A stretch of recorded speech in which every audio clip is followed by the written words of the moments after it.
दोस्तों आज की वीडियो में हम बात करेंगे भारत के महान नायक संविधान निर्माता डॉक्टर भीमराव अंबेडकर जी के बारे में। आइए देख लेते हैं पहले संक्षिप्त में उनका जीवन परिचय। बाबा साहब का जन्म 14 अप्रैल 1891 को महू अब अंबेडकर नगर के नाम से जाना जाता है, जो कि मध्य प्रदेश में स्थित है। इनकी शिक्षा मुंबई विश्वविद्यालय में हुई, कोलंबिया विश्वविद्यालय जो न्यूयॉर्क में है वहां पे हुई, ग्रेच in London School of Economics में इन्होंने पढ़ाई की।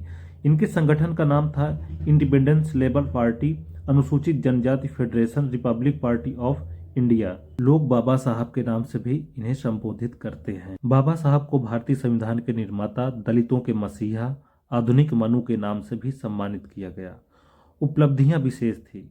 संविधान प्रारूप समिति के अध्यक्ष रहे, स्वतंत्र भारत के पहले विधि मंत्री रहे, वायसराय की कार्यकारी परिषद के श्रम मंत्री भी रहे। 6 दिसंबर 1956 को बाबा साहब इस पंच तत्व में विलीन हो गए। बाबा साहब का प्रारंभिक जीवन और शिक्षा। परंपरागत रूप से निम्न ग्रामीण सेवकों वाली जाति में जन्म लेने के कारण उनको अपने जीवन के शुरुआती वर्षों में जातिगत भेदभाव की कठोर वास्तविकताओं का सामना करना पड़ा। बचपन में सामाजिक बहिष्कार और अपमान का सामना करने के उनके अनुभव ने उन्हें जाति व्यवस्था के अन्याय के खिलाफ लड़ने का गहरा संकल्प पैदा कर दिया। डॉक्टर भीमराव रामजी अंबेडकर की शैक्षणिक यात्रा मुंबई के एल्फिंटन कॉलेज से प्रारंभ, जहां वे पहले दलित छात्रों में से एक थे। भेदभाव का सामना करने के बावजूद उन्होंने शैक्षणिक रूप से उत्कृष्ट प्रदर्शन किया, जो उन्हें एल्फिंटन कॉलेज से न्यूयॉर्क के कोलंबिया विश्वविद्यालय तक ले गया। वर्ष 1916 में बाबा साहब Ambedkar London School of Economics में अपनी पढ़ाई जारी रखने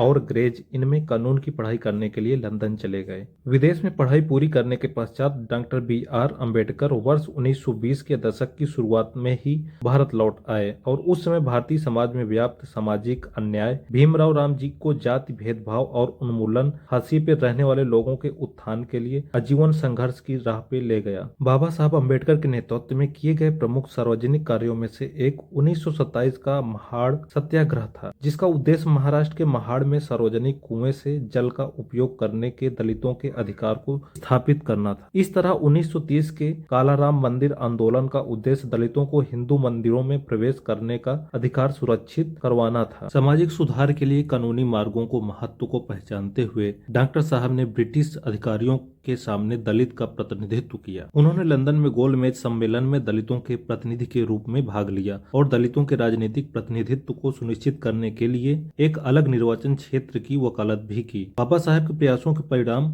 1932 के पूना पैक्ट के रूप में सामने आया, जिसने आम निर्वाचन क्षेत्रों में दलितों के लिए आरक्षित सीटों का प्रावधान किया। डॉक्टर साहब का राजनीतिक जीवन भारतीय संविधान की प्रारूप समिति के अध्यक्ष और स्वतंत्रता के प्रथम विधि मंत्री जैसी भूमिकाओं से भरी रही। बाबा साहब जाति भेदभाव के खिलाफ भी संघर्ष किया। अपने पूरे जीवन में उन्होंने दलितों और हाशिए पर रहने वाले समूहों के अधिकारों के लिए जोरदार अभियान चलाया। इस प्रकार उनके प्रयासों ने भारत में सामाजिक न्याय और समानता को बढ़ावा दिया। डॉक्टर अंबेडकर महिला अधिकारों के प्रबल समर्थक थे और उन्होंने उन हिंदूगत कानूनों में सुधार लाने की दिशा में कार्य किया जिनमें महिलाओं के साथ भेदभाव किया गया था। उन्होंने हिंदू कोड बिल पेश किया, जिसका उद्देश्य विरासत, विवाह और तलाक के मामले में महिलाओं को समान अधिकार प्रदान करना था। डॉक्टर अंबेडकर ने अपने संगठन इंडिपेंडेंट लेबर पार्टी के माध्यम से श्रमिकों के अधिकारों और कल्याण की वकालत की। अपने असंख्य योगदानों के माध्यम से डॉक्टर BR अंबेडकर ने देश में सामाजिक, सांस्कृतिक और राजनीतिक परिदृश्य पर एक स्थायी छाप छोड़ी। वर्तमान में उनकी विरासत को विभिन्न स्मारकों, संस्थानों और कार्यक्रमों के माध्यम से याद किया जाता है। बाबा साहब डॉक्टर भीमराव अंबेडकर एक बहुआयामी भारतीय प्रतीक थे। उनका जीवन और कार्य देश के सामाजिक, राजनीतिक और आर्थिक परिदृश्य को आकार देते रहेंगे। बाबा साहब द्वारा दिए गए अनन्य योगदानों के लिए देश उन्हें हमेशा याद करेगा। दोस्तों, इस वीडियो में इतना ही। प्लीज वीडियो को लाइक करें और चैनल को सब्सक्राइब करें। बहुत बहुत शुक्रिया।